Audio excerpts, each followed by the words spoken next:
Hey everyone, in my last video I explored the gorgeous Airlie Beach and Whitsundays Islands. Now I'm continuing my journey south to another one of Australia's east coast must-dos, Fraser Island. I initially made my way to Noosa, where I signed up to do a trip with Nomad's Fraser Tours over to the island.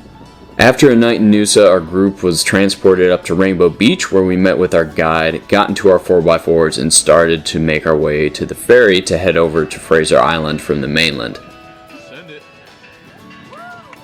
Now that we've hit the beach, it's a game of follow the leader to where we are going to be staying for the night. I'm driving my group's vehicle first because I didn't really trust anyone else to not fuck it up. And I don't know if you've ever driven in deep, soft sand before, but it's not that easy. I'm borderline shitting myself, and all of our small convoy's vehicles have started to overheat.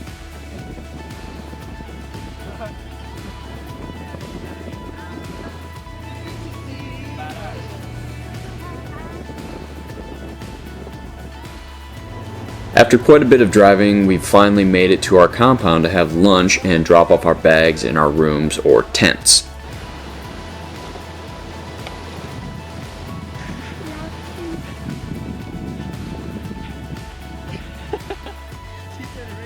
After a brief time there, we've hopped back in our vehicles to head to Lake Wabby, something like that, for the afternoon.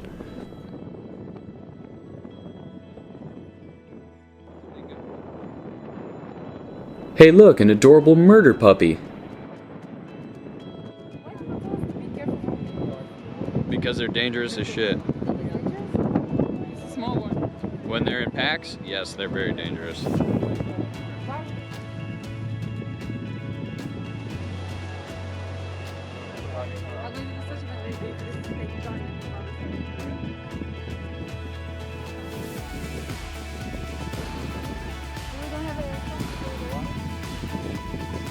Nice.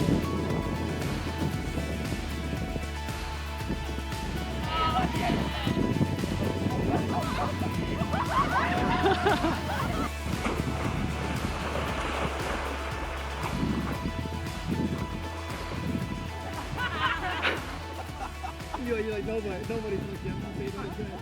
I wouldn't come to see if anyone had failed. So, it's early morning on day 2, and after a very subpar breakfast, we're driving again further north along the east coast of the island to Indian Head and Champaign Pools. This outstretched bit of rock was named Indian Head by Captain James Cook as he passed by in 1770 and saw many of the island's Aboriginal people gathered here. This site is later said to have been one of the many locations in Australia that early European settlers massacred a large number of the island's native people.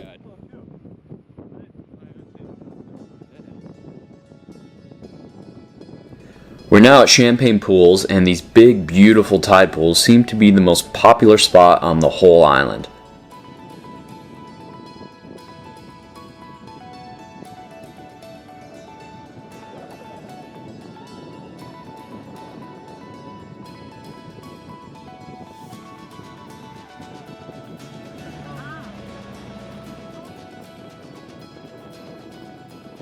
Oh, yes.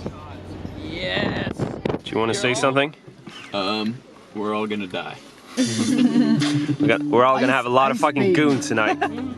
Probably the most fun part of all of our driving is blasting music that we all sing along to and holding the radio up to the speakers so the rest of our convoy gets to enjoy the wonderful noise that we make. Any way the wind blows doesn't really matter to me.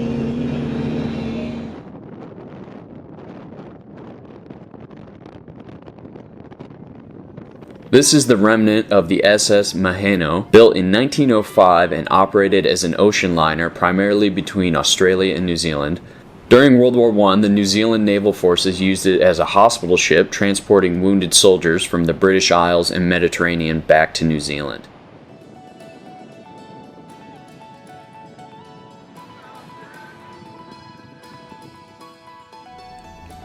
Our last stop for the day is here at Eli Creek. The water is crystal clear and you can even drink it.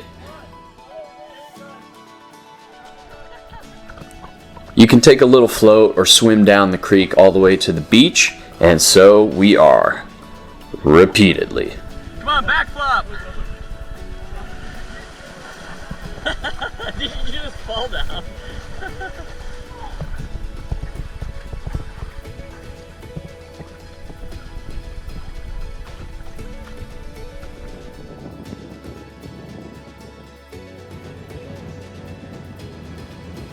You picked the wrong date to be a fucking dingo. Hi, we're just listening to the show. Come on. Stay here. On our way now to our last stop, Lake Mackenzie.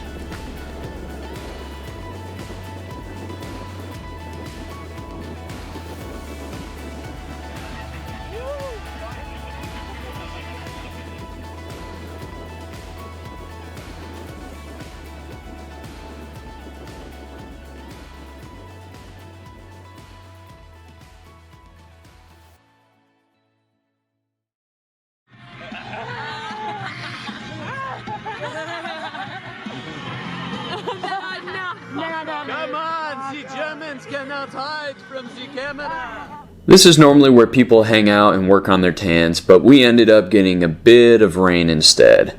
We did, however, manage to keep ourselves quite entertained. Keep our eyes on it. It would quite interesting. It does, because it's kind of so heavy. We have to do more veins. yeah, good. Big veiny one.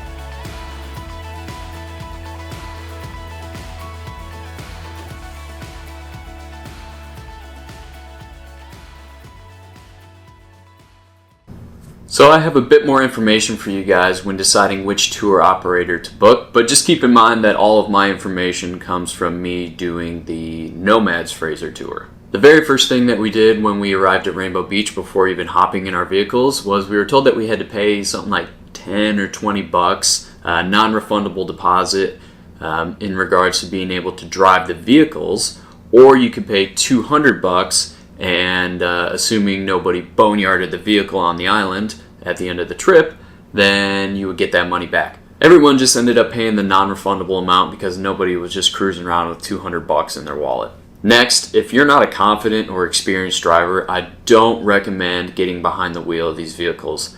That sand is deep, it makes you turn like this constantly. You're constantly overcompensating, and if you stop in the sand, you're going to get stuck. Our accommodation was at the Yurong Beach Resort, which was a completely fenced-in compound to keep the dingoes out. There was a pool and there was a bar, but overall it was a pretty mediocre place. You could choose to stay in either the dorm rooms or in a tent that sits just outside of the dorm rooms, so don't expect to be actually camping. I ended up staying in one of the dorm rooms, which was a lot of fun because we partied a lot. Hence why I don't really have a lot of footage from staying at the compound because I was a bit preoccupied.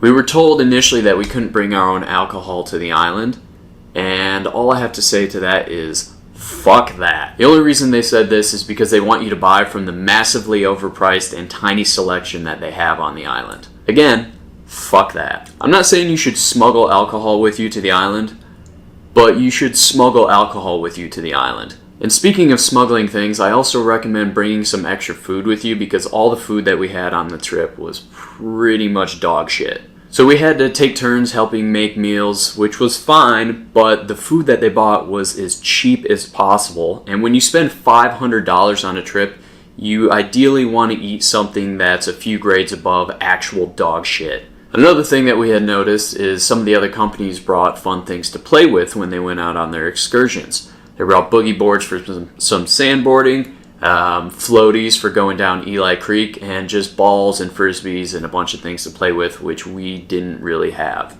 Overall, though, I had a great time on the trip, even though there were some things wrong with it, and that's just because of the awesome people that I met and got to hang out with on this trip.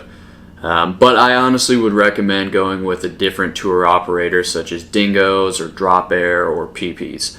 Nomads was meh, not great. Although our tour guide, Brad, he was solid.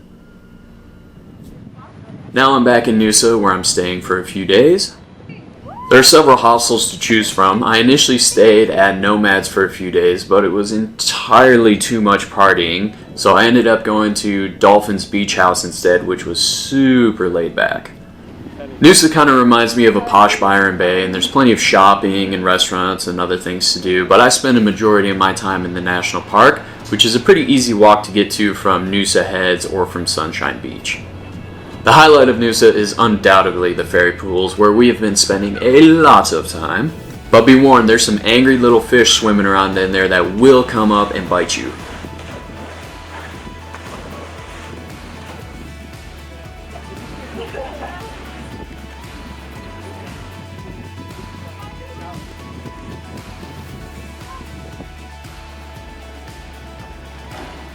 Overall, I had a great time in Noosa, but a few days is more than enough time to spend here.